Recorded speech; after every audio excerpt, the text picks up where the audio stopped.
You asked about what inspires me, and you actually meant name Sasek, Miroslav Sasek. That's actually one of my favorite illustrators. So if you look on my video channel, I'll leave a link below. I just did a talk about things that actually inspired me, and actually name about 4 or 5 different illustrators from the past that have really been profoundly influential on my work, even to this day. And the context of the video is actually like how I've taken that inspiration and internalized it in a way that inspires me without me having to make my work look like theirs. And of course you see clues of their work in mine. I definitely nod to Sasek and the Provincens for sure in my work, but it's less imitative. I imitate it less, and I draw sort of a higher level inspiration from it. That's what that video is about, and I highly recommend you watch it if you want to know about my inspiration. In terms of objects that I keep around my office, around my studio I should say, is I you know, like anyone else, I have my favorite books and a few knickknacks and tchotchkes and stuff like that. But what floats my boat, what inspires me, the things that I want to put around my own decor, those are very subjective to me. The important thing is that you surround yourself with things that you love and that you think are beautiful. If you're sitting in a beige cubicle with no pictures on the wall, you might not feel inspired. I put pictures up that my kids draw for me. Those inspire me. I put, you know, the books that I love up. Right now I have this, my records up on my wall. Record covers that I love, not all of them, but the ones that kind of really inspire me, mostly vintage. And they just add pops of color in my studio. Of course, the view that you're looking at behind me isn't the most attractive. You see my yoga mats and my telescope, and well, there's a poster that I illustrated, and I don't usually hang my own work up, but that one I'm particularly proud of, and I really just like that pop of red in my studio. So I just like minimal white walls and then pops of color coming through it.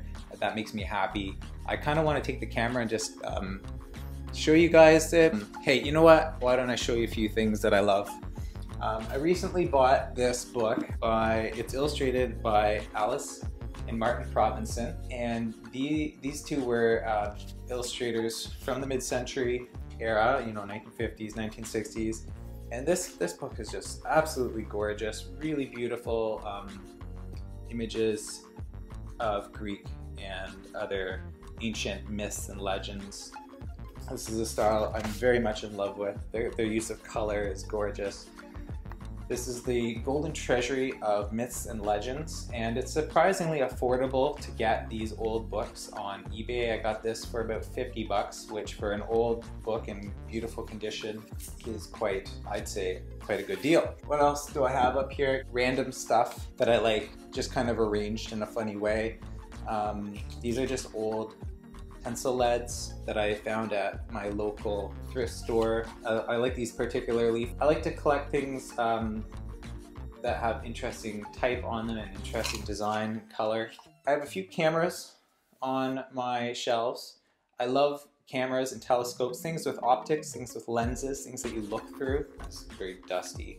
Anyway, this is a beautiful old Polaroid camera. It's collapsible. I believe it was designed by Charles and Ray Eames. Just a lovely piece of design. It's a classic. This is the Polaroid SX70 land camera. One more thing, my dad made this. My dad was crafty. He made this when he was a lot younger. There you go. Humble man, that's his, I don't know why he called it that, but. So there's a few things from my desk here, my studio, that inspire me.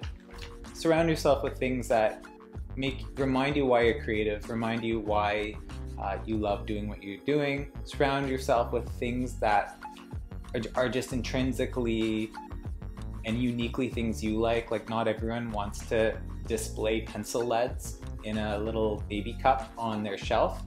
For me, these are meaningful objects with personal meaning, and of course I like how the designs look, I like the colors. Don't worry about what other people think. Put weird stuff up, and if it inspires you, if it symbolizes something unique about you, put it up and remind yourself of your own creative soul.